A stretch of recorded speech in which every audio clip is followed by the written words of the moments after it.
welcome to Over It and On Air podcast. I'm your host, Kate, and today's episode is titled Healing from Heartbreak. Today, we're going to be wrapping up our series on healing and healthy love, and I have a very special guest today with me. It's my friend Chelsea Harris. She is a Hi. business development person for a title company. Yep. She also has her own women's empowerment group named Her. And if you're in the DFW area and you're a girly and you're looking for some empowerment and some groups to kind of mingle with and build a community, this is your girl for you. Funny story, she's my very first friend that I ever met in Dallas, and Yes. we're still rocking, baby. Okay, I love her to death. She's 26 years old. She Mhm. is a part of Delta Sigma Theta Sorority Incorporated. She's from Mississippi, and she's been in Dallas about just as long as I have, like 2 years now, right? Yeah. Perfect. Mhm. All right, so today we're going to be digging into healing from heartbreak because last week I had a male guest. And to wrap this up, I feel like what better way than have a girl? We need a women's perspective. You know what I mean? We Like need to hear both sides. we need both sides Yeah. because I already tackled the men, and now it's time for me to tackle the women. Right. Okay, because we need to come together and talk about this because this is a big deal in our lives. Okay, especially when you're in your 20s and you're trying to figure it out, Hello. and people are just running you crazy, Hello. whether that's men or women, whatever which way you choose to go, whether you're, you like women or you like men. And even if you're a man, you can still tune in because Mhm. you need to sit down and watch this because you need to be seeing the women's perspective, okay? Right. Because we here to all help one another. Okay? All right. How you feeling today, friend? I'm so excited. I'm so excited. I'm so proud of you for doing this too. Stop. No, You for make me real. Because, cry. it takes a lot of courage to, come on a platform and be vulnerable with your truth, Mhm. and just be like, this is my reality. These are Yeah. my, experiences, and somebody's getting something from it. Right. So, And I just do thank you for saying that because I do just want to before we get started give a special thank you to everybody who has been tuning in with me so far. This is now going to be my fourth episode. As you all know, I launched my podcast on my 25th birthday because I had a bigger vision and God said so. So I follow His lead. And it's just been super overwhelming in the best way possible to hear from everybody and hear how what I'm speaking about is touching you guys or y'all can relate and things like that because that is literally my whole purpose. And I'm so excited to just continue this journey, and I'm very excited to actually wrap up this love series so we can move on to other things that are Yeah. big topics. Right. So yeah, and as you all know, follow me on TikTok, Instagram, Over It and On Air podcast. I'm also on Apple and Spotify and YouTube for the people that like to watch. And I launch every other week. So yeah, let's get started. Let's get into it. All right, friends. So what is our dating status right now? I'm single. Single. Okay. Yes. How long have you been single? I have been technically okay, so you know how there's single and then there's single but you still have a few old lingering Yeah, things. yeah. So I feel like I've been fully really single for about a year and a half. Mm-hmm. And I say that because I was single technically, but I got to a point where I went on a blocking spree for one. Where I was like, yeah, you gotta go for real. Because it just, when things just aren't adding to your life or not even adding, just they keep taking from you. You keep letting them back in. Yeah. And, it's just holding you up. You gotta let those things go. And so once I finally did that, it's now I'm actually fully dating. In the dating scene for real and scoping it out a little bit. So It's kind of ghetto. It's kind of ghetto out here. Yeah. Okay. I'm happy I'm not the only one. Yeah. Because dating, I don't know if it's dating in Dallas or if it's just dating in this time or what, but it's ghetto for me. I think it's both. Yeah. Yeah. Because, not even, it's Dallas for one, and it's people from all walks of life, I feel like you can probably relate to, we both are from smaller states where you're around familiar people, familiar faces, and it's you see somebody, you start liking them, you gonna know somebody to know they people. Okay, who is this man? What he got going on? Where and he you from? know somebody that dated him or something. Yeah. Because it's smaller. Whereas you come to this big metroplex and it's I don't know this You're man a from a complete can of paint. stranger. This man could live a whole totally different life and you wouldn't know. And all you know is what they present to you on social media or what they present. It. That's crazy, but it's so true though. Well, I've been single for almost 2 years, y'all. Oh my God, 2 years next month. Yeah. I'm so proud of myself. I can't believe it's been 2 years though. But I'm doing so much better, and I'm so grateful for all that has come with my heartbreak lessons. And Yeah. Yeah. So, if you don't mind me getting a little, in your business, why do you think your last relationship ended? My last relationship ended, I feel like, for one, I think off the rip, I used to say it was just distance. Mm-hmm. Which distance, it can be a real like determining factor Yeah. in a relationship. So I could see how that could be one of the bigger things. But I don't think it was just that, because I say that, and then I have talked to people still after that who didn't necessarily just live in Dallas, you know? Yeah. So that would even be a fair reason. I feel like it came down to like some fundamental things that we would like argue about that were like little things. Mm-hmm. And then it was like I couldn't get past it because I'm looking at like the bigger picture, and then like I tend to date people who are very passionate about their beliefs too, which Mm-hmm. I admire that. But then when it gets to an argument and we're on like totally different sides, like I think I'm right, you think you're right. Why can't we come to a middle Yeah. ground? You know? Yeah. And it was just things like that. And like I'm at the point now where I feel like I am dating intentionally. Like I like to have fun. Don't get me wrong, and I'm not in any rush. I don't have a timeline. I used to have a timeline, but Girl, now I that think we all timeline is did. above me. Okay. But I missed my own wedding. right, I missed my own. I must have. I Girl, don't I know what missed happened. it. But now it's like dating with intention doesn't necessarily have to be like you're on a time frame. Like Right. if you dated me, you need to go and tell me you want to be with me by did it. Like I just feel like we both have a common goal at the end of the day. Right. And so that's what I'm trying to do right now. Yeah. And I feel like at that point our goals were just a little off. Yeah, I Yeah. get that. And I think a lot of people, especially since we're in that transition from like being like young adults to true adults, when we were younger, like college and things like that, I think it was very normalized that everybody felt like for a relationship to end, it had to be cheating or betrayal or disrespect. Yeah. Whereas, like, there are plenty of other reasons why you should leave a relationship outside of just cheating. Because I know for me, cheating was not a factor in my last relationship at all. Another woman or another man was never the issue. It was simply came down to, like you said, like fundamental things, beliefs, values, and priorities. You know what I Yeah. mean? Like, I was dating an NFL player and his priorities were football. And for somebody who only ever knew football his whole life, that's the biggest thing to him. Yeah. And to me, somebody who, granted, my career was everything to me because, like, I had to, like, I'm a first gen, like, I had to get it. Like, I had to be the one to, like, make it because I couldn't just, stay back in my small town and not make nothing Right. of myself. But although that was a priority, I had a better balance than he did.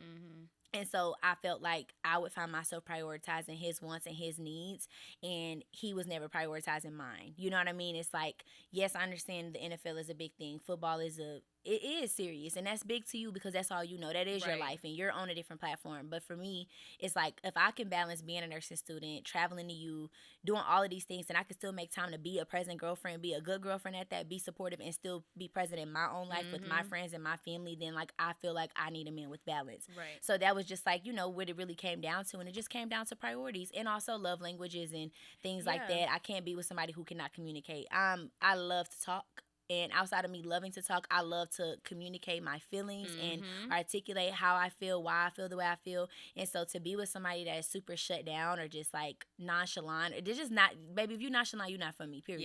Yeah. And so I understand, where you're coming from in terms of like why you feel like your last relationship ended, but that's just like a key point for you guys to just remember that cheating does not have to be a thing for you to walk away from somebody.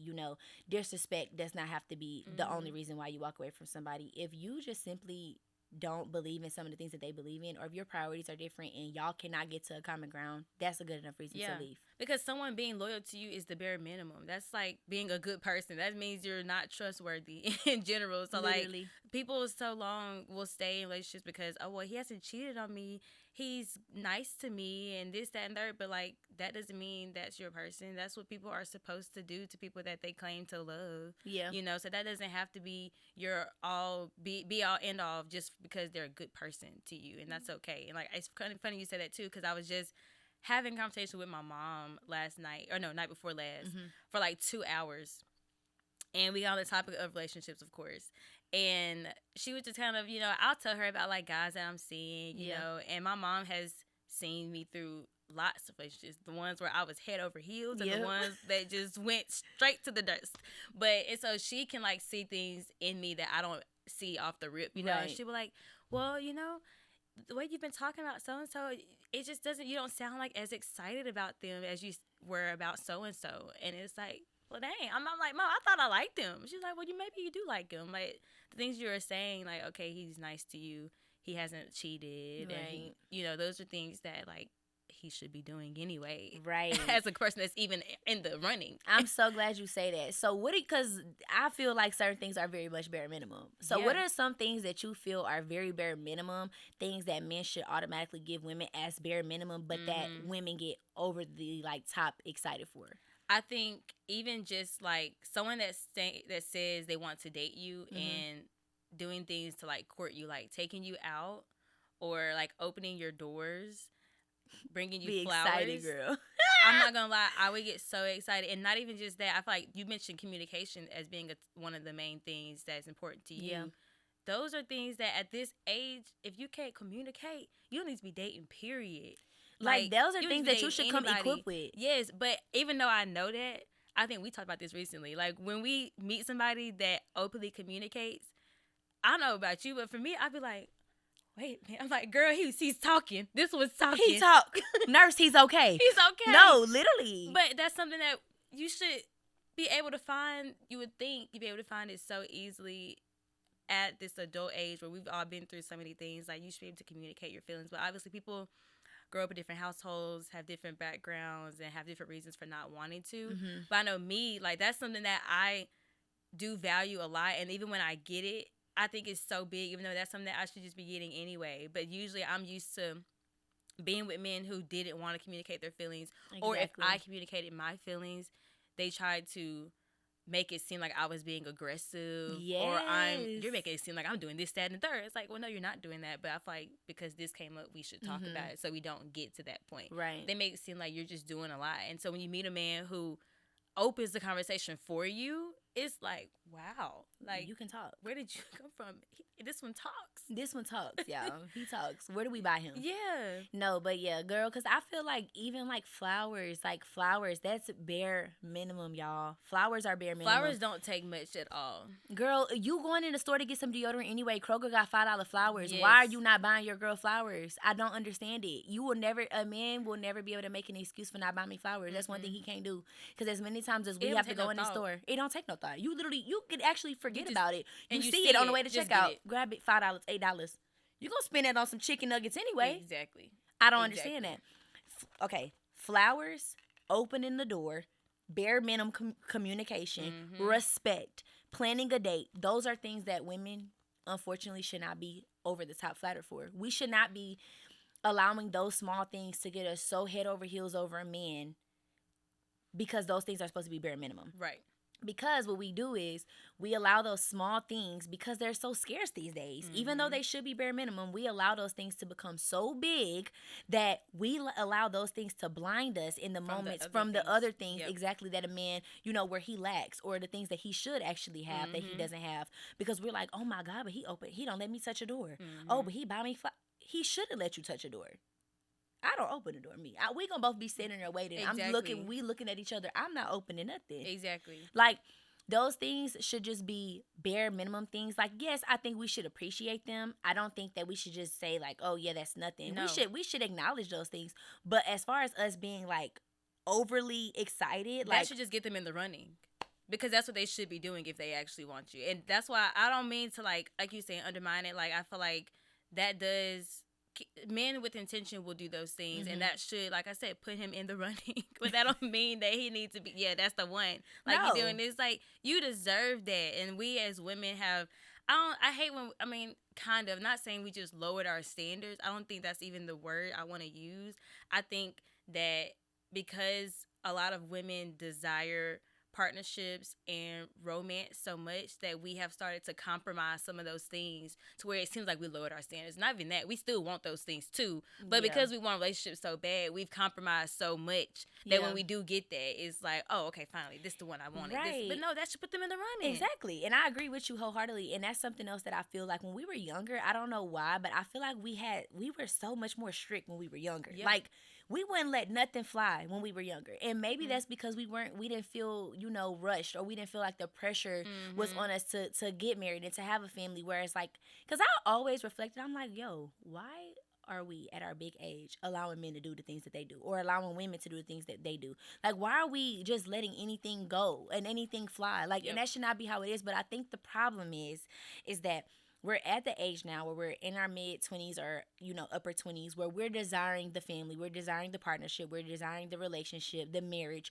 whatever it may be, that we're compromising on so many things just for the sake of having that family, having the stability, and it shouldn't be like that. No. And so overall, we are in a sense lowering our standards because we're letting things that we normally wouldn't. We're just like, oh, well, we getting older. That don't matter no more. Right. Or, well, maybe he just, well, that's just how he is at this point. No, babes, that's not how he is. Like, no, that we shouldn't just, but that's just how he is. Nothing. Mm-mm. No, like, we're not tolerating disrespect no more. No, you still got to plan a date. You still gonna court me. You still gonna be respectful. You're gonna open every door. You're gonna open my seat for me to sit down, because that's how your mama should have raised you to be. Not because I'm just special. You should do that for any woman.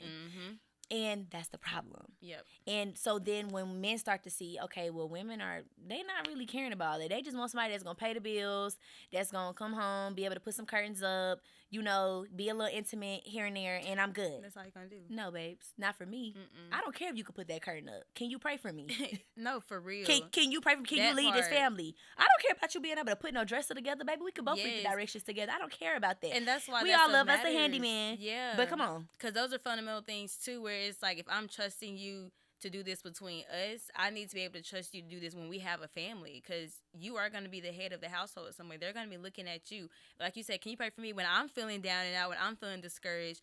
Can I lean on you to be there for me and make smart decisions? Because if you're not making smart decisions between us, because we're emotionally led people. Yes. Women are very emotionally led. We Men need your logic. Yep. Yeah, I need you to be logical. Okay. Mm-hmm. All right. So, how do you feel like you coped with your last breakup?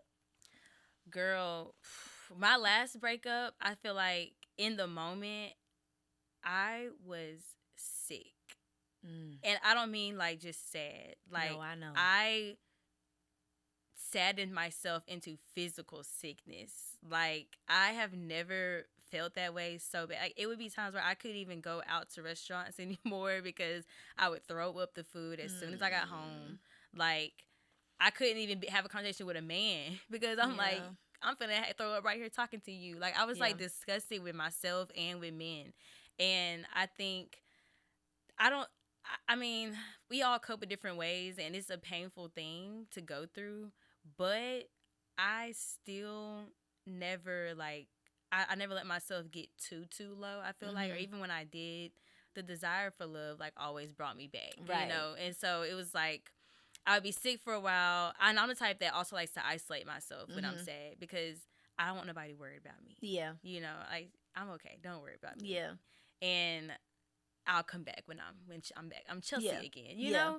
And then, so yeah, I mean, I feel like I just dug myself into a deep hole and was sick and couldn't eat. And then I would meet someone that was, the basic stuff. Like, he was nice to me. He would treat me right, give me flowers, da-da-da. And then I'm like, okay, no, I don't like him. He don't compare it to the other person. And then I'll go to somebody else. I was comparing it to the other person over and over again. And it really wasn't until I, like, let go of that fully and was like, okay, this is the present. I can't let the past keep determining how I'm finna move today. That was the only way I was able to even, like, move forward. But I didn't cope with it healthily at all. Yeah. Like, I didn't talk to anyone. How long do you think it took you, like, to get back to somewhat of a healthy state? The time frame is hard to grasp. I think for me, I had to physically move. And, like, the person I was seeing didn't even live in the same city as me, but, like, we had a lot of experiences while I was in that city. And so, like, when I physically moved, I think it gave me, like, an outer visual of what I'm trying to do inner. Right. I got you. Like, it gave you that sense of newness, like that change that you were really trying to make. So, like, okay, you know what? I'm in a new city now, new job, new place. And it's like, okay, we're going to use this at the time to start over. I got you. So I feel like you have to just pick a moment, really. Like, you just have to give yourself grace to Mm-hmm. begin again at some point. Just pick a Yes. moment to begin. Yeah, I think a lot of us are just so scared to start over. Yeah. Like, people are really out here just afraid to start over. It's not the fact that they're just like, I can't live without this person. It's what's on the other side of that. It's like, yes, I'm okay with leaving you, but what's on the other side of leaving you? What comes with leaving you? What comes with me being 25, 26, 27 years old, and I'm having to start over with someone and ask them what their favorite color is and get to know them all over again? And do they have kids? And are they at the point, like, what do they want in life? And now are they close to 30 and they want a marriage? So now I feel pressured that when I meet them, our timeline is short. Yep. Like, what does it feel like whenever I move to this new city and I don't know anyone? I don't have any friends. I don't have any family. And what is that going to look like for me? Yep. So I think that we get so caught up in what things are going to look like on the other side, so we don't take the action to just make it happen. Yep. So that we continue to live in fear. Yep. And fear grows exponentially when it's not, like, acknowledged. It just continues to grow, and it's going to just stunt you. You're not going to go nowhere living like that. And you have to just, I think the biggest thing, too, with coping from something like that and trying to move on is realizing that the past is technically non-existent anymore. The past is an illusion. The past only exists in your thoughts. Literally. So, like, I love that you said that. That's really is true. That's so true. The past is over with. The only thing important about what happened in the past is that it got you to where you are now. Right. But it is an illusion. Then you can't control the future. You can only be fearful of it because the future is above us. We have no control over tomorrow, if tomorrow is even going to come. So all we're left with is what? Today. Now. And what are you going to do with it? And you have to give yourself grace to pick today to begin again. That's all you can do, literally. Yeah, and it's just like, just for some encouragement, like, I don't think that, like, some people, like, you felt like you needed to move. And I love that, because that's how I am, baby. We're going to move apartments, we're going to move houses, we're going to move cities, we're going to move states. We're going to do what we got to do, okay? But I do understand that, number one, not everyone is in the place to do that. And number two, that's just not everyone's preference. Yep. But for me, when I moved to Dallas, I signed my lease for my apartment while I was still in my last relationship. So I was moving with the intent to buy a home with this person and to start my life here, and then progressively go on and get engaged and have kids, like all the whole nine, right? Yeah.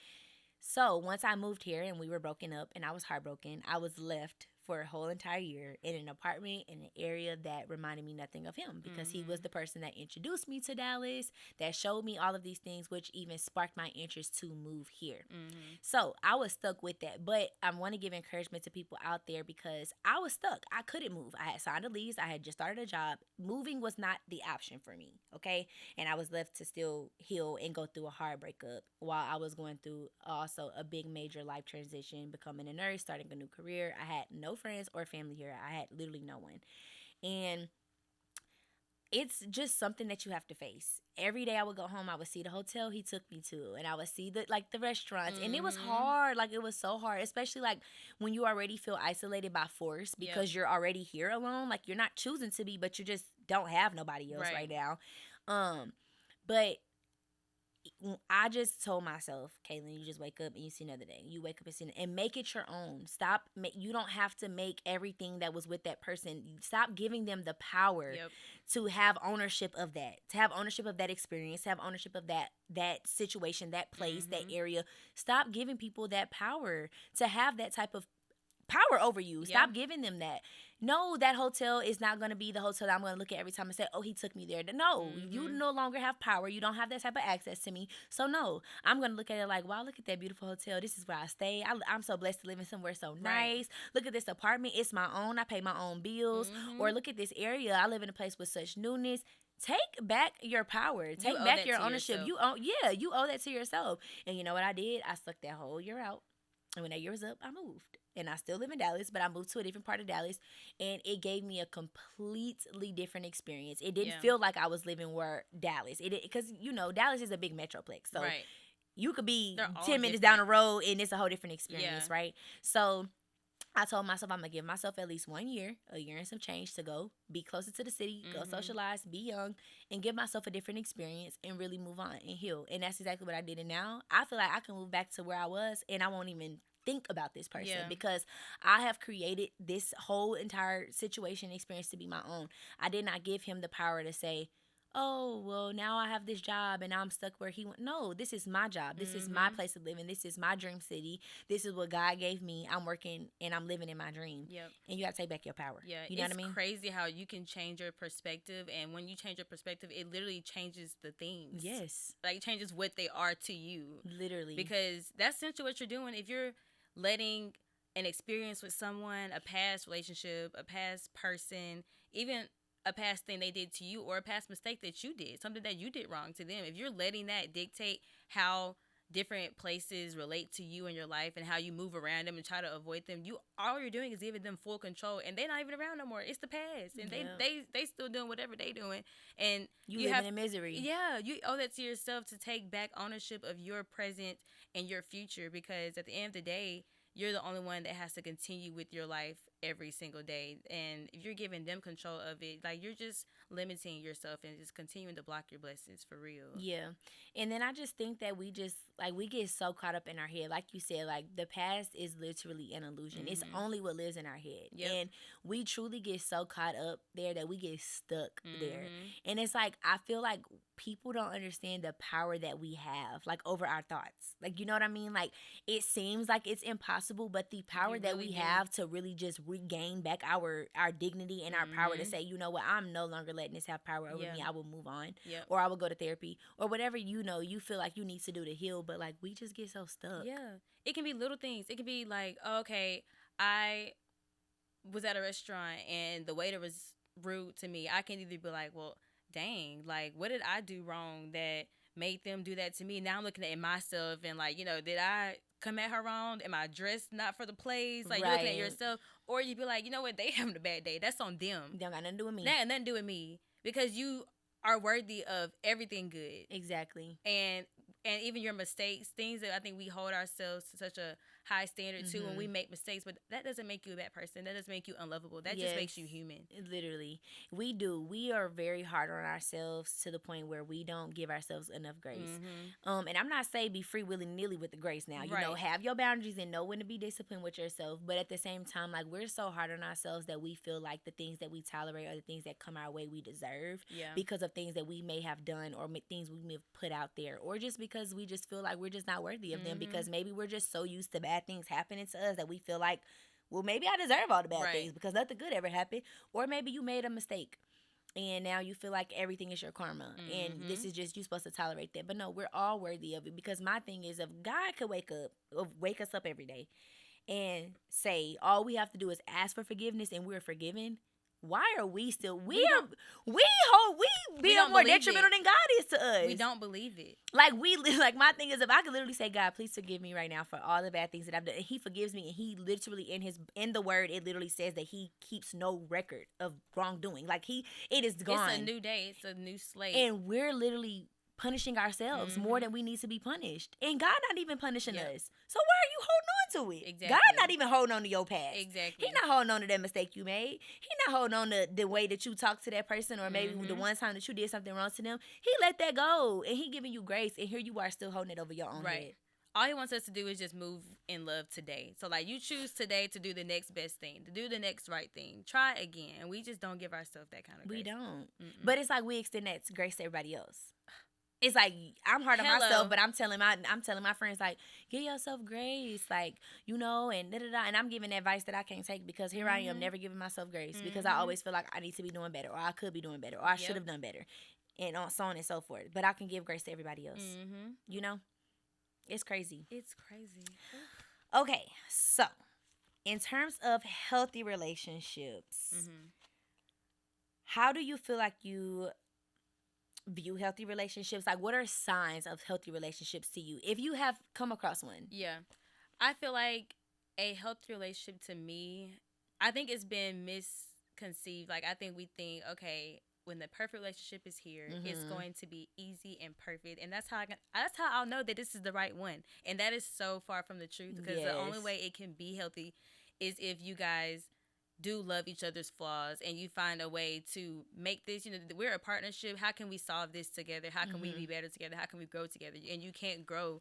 I think, for example, we will wait until someone proves to us that they have the right personality, and is this person worthy of my love? Like, let me see if I can deal with this. But you don't know if you can even deal with that. And like, you only love them based on their flaws too. That's the only way you'll know if you even love them. Yeah. And so I think someone that's healthy, people that are healthy together, are people who acknowledge each other's flaws and do it in a healthy way where there is communication, and not just communication but comprehension too. So if you feel comfortable sharing, like, you know what, something fell off to me, and that I am able to effectively comprehend it and move forward, that's healthy. Now, us just communicating it doesn't make it healthy, but communicating it and comprehending it together, I feel like when it feels like we're trying to win together. It's not me against you. Exactly. It's not me trying to win against you. Us against the problem. Exactly. And I feel like that's what's healthy to me. And then other signs, like just someone that makes me feel secure and safe, and someone who even will call me out a little bit on some of my stuff, and because that's stuff that I need. Exactly. And from the right person, you'll accept it. Right. Exactly. But from someone else who you don't feel safe with, you'll be like, who are you to be telling me about me? Literally though. No, it's so true, because I feel like, us as independent women and women that know we can do it all back. We can do everything all, we can do it all by ourselves, and we don't need nobody for nothing and stuff like that. Like when we come across men who don't create a safe space for us, them trying to like correct me or even trying to like give me any type of constructive criticism, I'm not open to that, because it's like, who are you? Like, I run the room. Exactly. And I can tell when I walk in the room, I lead the room. Exactly. Versus a man who creates a safe space where I know that he has that dominance, and he comes and he tells me something, but in a respectful and gentle way. I'm going to be like, you know what? Let me shut up. Exactly. Because you know what? You're right. You know what? You're right. I'm going to go ahead and be like quiet. Someone that you're willing to follow into an unknown space. And like that comes from them showing you little things too, where it's like, if I could trust you with this, then maybe I can trust you with something else, including my feelings and my heart. Because it's some people who we think that we're fully surrendering stuff to them, like, okay, you know what, the stuff I don't really care about, I'll let them see, but that's not really proving nothing until you really get in the trenches. No. You're not proving nothing, for real. Yeah. So do you feel like you have to be completely like healed prior to getting into another relationship, or whole? Ooh, whole, yes. Fully healed is kind of hard. I don't know. I feel like healing is like a constant choice that you're making every day. I agree. And if you are someone that is making that choice every day, and you're being intentional behind it, and you're taking initiative over your life, I feel like you can be whole, and relying on God, submitting your relationship to God, not just other things you don't care about too. Because once you do that, the things that you submit to God are things that are going to be taken care of the most. Yeah. So I feel like when you're that type of person, you are whole. Yeah. You may not be fully healed, and that is okay. But being with someone else who is just equally yoked, and who is sure of themselves and is sure of who they are and whose they are too, you guys could make that work.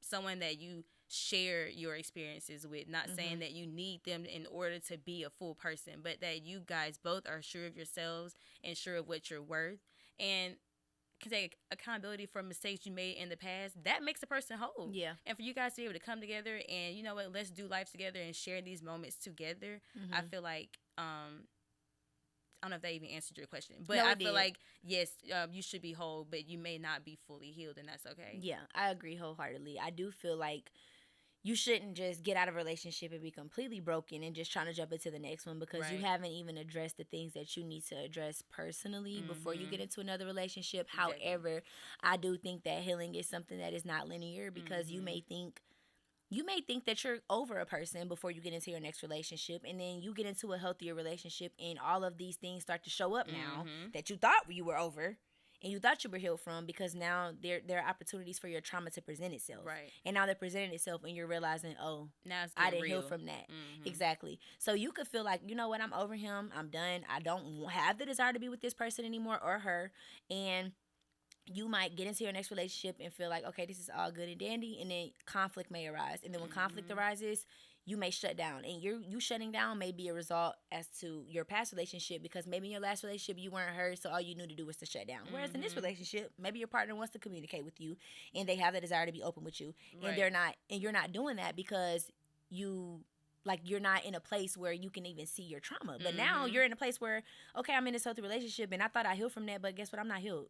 And I think that that's very important to realize, and to be able to own that. Exactly. Yeah. And so I agree with you. Basically, I just think that because I feel like personally, like I feel like I'm healed and I'm ready to mingle and whatever, and then I get into my little boo, And then something pop up. You and something like, pop up, dang, and I I'm didn't mean to do like, that with you. I'm sorry. ooh, It's I'm. hard. It is because it'll be times, like with me dating and things like that, like me dating someone and I'm really trying to work towards something healthy and something Mm-hmm. intentional, and it'll be a situation in which like we have conflict, Yeah. and maybe that person doesn't want to talk about things right now because maybe Mm-hmm. they want to let your emotions die down, Mm-hmm. and I'm more of like a reactive person. Like I want to talk about things right then and there Me because too. what happened, and I need to talk about it because I'm feeling it right now, and I have this anxious attachment style that I'm trying to heal from. That is me. I can't move forward. Like we gotta Like do we're it now. right now, right Yeah. now, right. But then I realized that some people that are can cope in a healthier way than maybe I can. They don't have that anxious attachment style.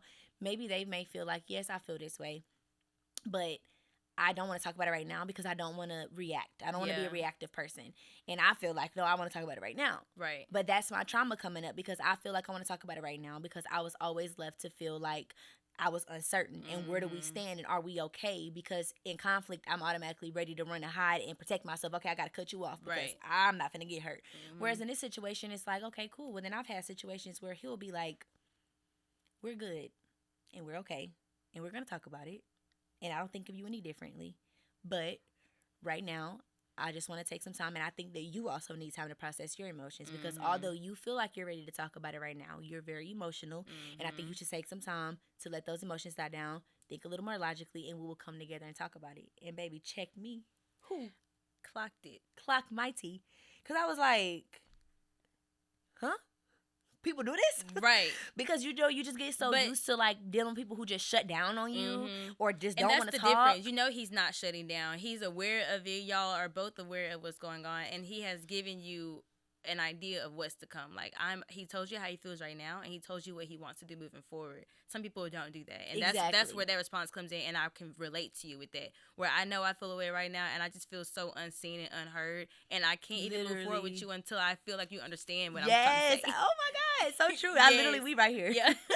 But like the problem is though, is that we try it goes down a rabbit hole of childhood things from us feeling like no one ever like, okay, if you come from a household, for me for instance, where people don't really apologize, we just kind of let conflict happen and we just kind of move forward, or you come from a household where people don't say sorry, or you come from a household where people just don't communicate the issues that happen within the family, so then it creates you to be an anxious adult because you always feel like things are not fixed, like things are like things are not fully being said, or maybe I didn't get my feelings across, and you're just so afraid of somebody just disregarding your feelings, because if you don't come from a childhood or a home where people talked about their feelings, then your feelings were technically probably never heard, because how did you communicate them if people weren't open to listening and talking about them, And so it's like we grow up and we feel like people are just like, we have to be understood so bad because we come from being so misunderstood that like we're over explaining, we're over analyzing. It's like, well, let me get you to understand me. Like,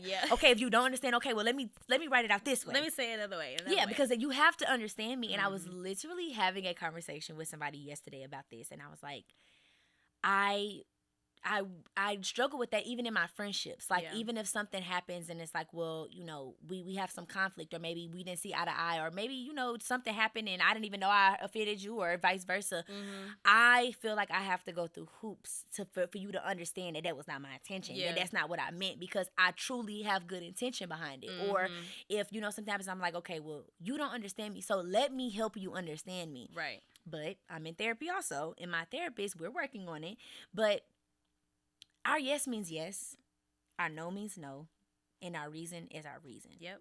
And that should just be the end of it. And that's okay. I should not have to explain a million different ways why my yes is yes, why my no is no, and my reason is my reason. If you're in any relationship, platonic or romantic, where somebody truly loves you and they care about you and they know who you are and they literally know your character, then they will trust your yes, they will trust your no, and they will trust your reason.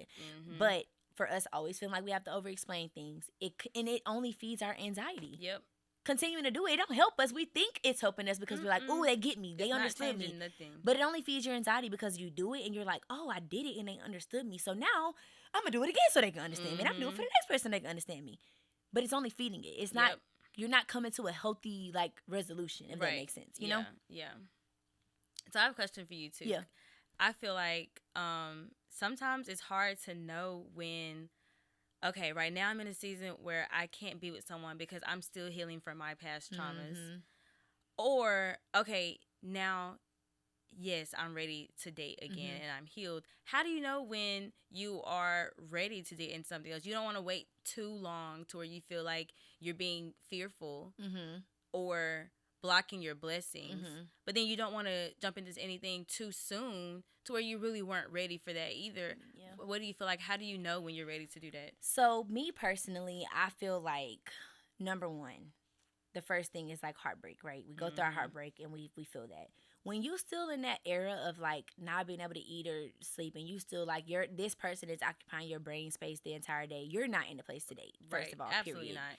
Now we're in that transition period between, okay, I'm getting out of that and I'm feeling like I want to get back out there. I feel like you need to be self-aware of your emotions, first of all. I feel like when you're getting out there to date again, number one, you have to know what you're going out there for. So it's a difference between saying, I'm ready to date again and go have fun, and it's a difference between saying, I'm ready to date with intention. Okay? If you're coming in with the intent to go and date with intention, you're like, okay, I'm open to love again. I see that I can love again, or, I'm ready for love. I'm ready to receive it. I'm ready to give it. And I know that I'm not probably fully healed. Like maybe I have some things I have to work through, but I'm ready for it. But you have to go into that. But when you go into that, you can't go into that with fear. Yep. You can't go into dating with intention with fear, because you're dating with intention to become something bigger. But if you have fear there, fear is going to always hinder you from that next step. If you're dating somebody for a long-term relationship, you're going to always have commitment issues. You're going to be fearful of that commitment because you're scared to jump into that again. So what I would just say overall is when that fear is not the biggest factor. I don't think fear will ever be something that's just completely non-existent at all times, because we're human. Of course, after you've been heartbroken, you're not going to just go into the next relationship like, oh, I don't fear at all getting hurt. You're going to fear it. But when it's no longer hindering you to where it's affecting how you build relationships with people, I feel like you're ready.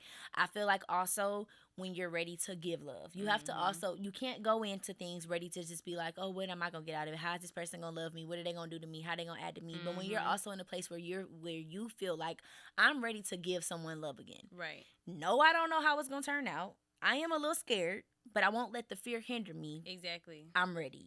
If that makes sense. No, I hope that was clear. It absolutely does. Because I feel like people love the idea of this long term, this marriage, these kids, and these long term relationships, etc. But fear hinders them. It for sure does. You get to that point, and then it's like, okay, well now I'm fearful that this is gonna be the best relationship ever, and I'm scared of that. Or you're fearful that it's not gonna work out, and that stops you. You're fearful that, oh, this person may not be who they say they are. Then you're fearful that, man, maybe they really are who they say they are. Am I even ready for that? And that's what stops us. And I say this all the time, but the opposite of love is not hatred. The opposite of love is fear. It's fear. It is. That's the only thing that stops you. And once you get to the point where you're like, you know what, like you were saying, I am ready to receive love and I desire love and I'm ready to give love enough. I cherish that more than I am fearful of it. Exactly. That's when you're ready for it. And also, I feel like that's why it's a key component that I bring God into every podcast episode that I talk about, because God is literally the present of all of this. And I feel like a big factor and issue with women and men both in relationships is God not being the center and people not really having a true relationship with God. Because to know God, and in his word, he literally says that God is not the spirit of fear. He does not even acknowledge the spirit of fear. That is not of him. The fear is not of God at all. God and is love. He literally says it in his word. He did not give us the spirit of fear, but of love and of a sound mind. Yep. And therefore, anything of fear is not of God. Exactly. Not to say that just because you have fear, that relationship ain't for you. No, that means you need to pray and get rid of that fear so that you can see that relationship for what it really can be and stop being fearful. Exactly. But that's why I have to bring God into everything, because if you don't really know God, or if you don't have a relationship with God enough to know that fear is not of him, then you will never know where you're falling short in terms of trying to progress into any relationship. Yep. Because fear don't got nothing for you. But anxiety is fear. Fear is anxiety. Yep. It all goes hand in hand. And anxiety is also not a spirit that God gave us. anxiety is not of God. Exactly. And so when we go into relationships and situations or whatever fearful, that feeling is not of God. Mm-mm. So that can go one or two ways. You can either say, okay, well, I shouldn't be scared, so that ain't of God, so I'm going to do away with it. Or you can say, I have the spirit of fear, but I kind of have something that I want to work with it. Let me pray about it so I can get rid of the spirit of fear and really see it for what it is. You know what I mean? Yeah. I think we forget, as you were saying, we were created in God's image, and God is love. We were born with the spirit of love in us. And so I think we're always trying to like go, and it's like we call it like finding love, the journey to go find love. But like love is already within us. It's really returning to the purest form of yourself, which is eliminating fear, or not even eliminating it, not acknowledging the fear, because you, like you said, that is not of God. God did not give us a spirit of fear. We were made to love. That's why babies are so pure and children are such geniuses, because they Innocent. are Love. innocent. They don't have anything to fear. They don't know what's out there to be fearful of. They don't remember what just happened 5 seconds ago. Nope. Your mama They could just whip love you. When you were younger, your mom could whip you, and you literally, like, children love how God loves, if that Yes. makes sense. Like, you could literally get a whipping, and 5 minutes later, you're on your mama lap, and you're not even remembering that she whipped you. You just know Exactly. that your mama love you, and you want to be in her Exactly. arms. And we just get so lost. We do. We get lost in This the is, world. and like this whole conversation we're having it's a book that I brought to the first Her Collective event, and that a girl had. I need to ask her, has she read it? But it's called A Return to Love. I remember that book. That is one of my favorite books. It's by Marianne something, but it basically talks about that, how like God created us out of love, and like love isn't something that we have to find. We don't have to go find our perfect loving selves. That is already in us. Literally. It's just returning back to that state of being of love and moving in love, and that's, you have to eliminate the fear. That's the only way you'll get But back to I it. also think that's why, like, love presents itself differently for people once they really get to know God, and once you really tap into that. Because I feel like when we're just going based off of like societal standards, and we go based off of social media in the world and what we think relationships should be like and what we think they entail, we get so lost in Y'all gonna that. be confused. Literally, Y'all but gonna be we get confused. so lost in that. Yeah. Whereas when you go and you find you a man or a woman who is on the same mindset as you, with intention, and to do it the way that God ordained it for us to do it, the courting process, the marriage, all of that, you tend to have such a smoother experience, because people that know God and understand what love is, they strive to be just that. Exactly. You're not going to have no 50-50 conversation with no man of God, because a man of God knows that you're going to lead the household. Yep. That is not a conversation. You're not going to have a conversation with a man about being the leader, being the house, being over the house, being the one that's going to be the head of the house, being the one to make decisions. You're not going to be having to sit up there and deal with the most indecisive man known to man, because of a man of God knows that he is supposed to lead, because he knows God and he wants to honor God and he loves God and he wants to follow his word. You're not going to have to argue with a man of God about being respectful to you. You're not going to have to argue with a man of God about your desires to get married. Why? Because a man of God knows God's word and wants to honor his word of marriage, of courting, of respecting, of knowing that next to the man is his woman, knowing that the woman is the rib. You will never have to argue your importance to a man's life. A man who thinks that he could do all bad by himself, and a man who thinks that he is the most important one in the room full of women, is not the man for you. Because a man that is a man of God, and I will say it again, will honor God and desire to follow God's word. A man of God knows that he needs a woman. God did not create Eve for Adam's just company. He did not. He created Eve out of Adam's rib because he knew that Adam needed a woman. Exactly. Therefore, why are we arguing with men in 2025 about the 50-50, same about being the head of household, about the desire to even get married? You know why? Because like you said, we're trying to figure it out in every other form, and we're putting ourselves through unnecessary struggles that we don't have to. We don't. And like, I understand that where there's spiritual, there's also flesh and natural. So I'm by no means am I saying that just because you understand God's word is something just so easy and smooth sailing. But I will say that if you get to know God yourself and you get to know what his desires are for you when it comes to love, and you find somebody that's on the same page as you, you will never have to recognize it. You can recognize, and it's not going to be the easiest because it's a work. Exactly. But you won't have to argue about the values of things. The core values of marriage, of 50-50, of leading, of children, of spirituality of Mm-hmm. just honoring him, you will never have to argue about that Yep. because of you both honor those things, and that's things that are just gonna be natural to y'all. Yep. Whereas you meet a man, respectfully, because I've done it before in a club. Hey, we all We all have. done it in the club Hey. for a good time, Yeah. but he don't have no relationship with God, and he not Mm-hmm. arguing with no man, and he feel like, oh, his money, and I'm not doing this for no woman, and a woman need me, and da da da da. You're Mm-hmm. not for me, baby. You're not Mm-hmm. for me. Period. Point blank. And not saying y'all have to be agreeing on everything, because even when you find a godly man that's for you, y'all Yeah, are you still not. not going to agree on Nope. everything. Nope.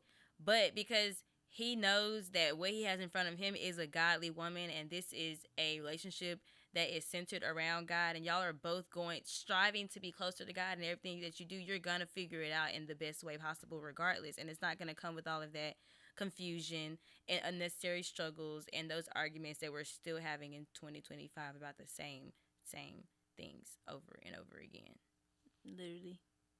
I have no words. That's just it. That's it. Wrap up.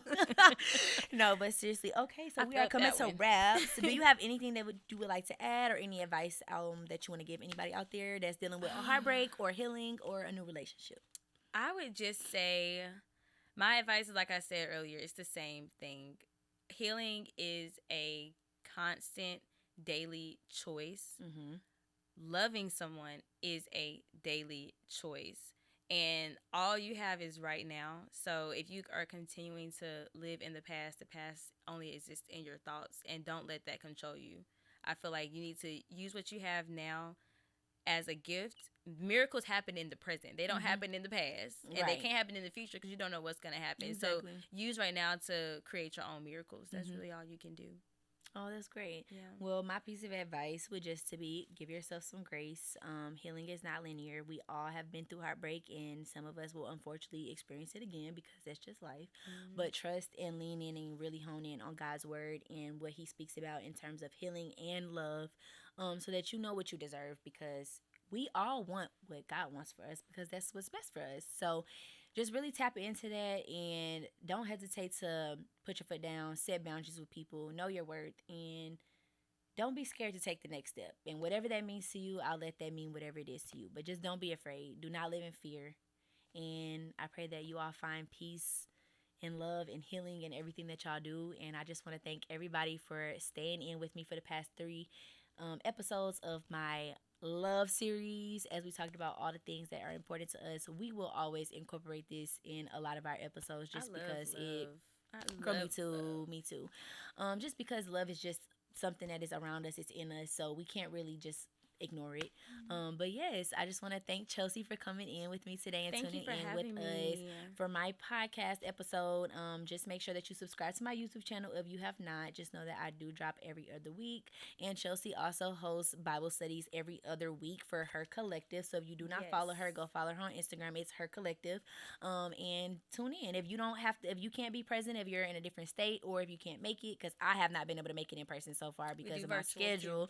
We do virtual, so tune in with her. She's able to get you guys going virtually, but it's such a great community to be a part of, especially women that are in their 20s, young 30s. Like, we're all coming in together with likeful mindsets, and so just join in if y'all want to come and be a part of something bigger than you. But yes, thank y'all so much for tuning in, and I love y'all, and I cannot wait to see y'all next time. Bye.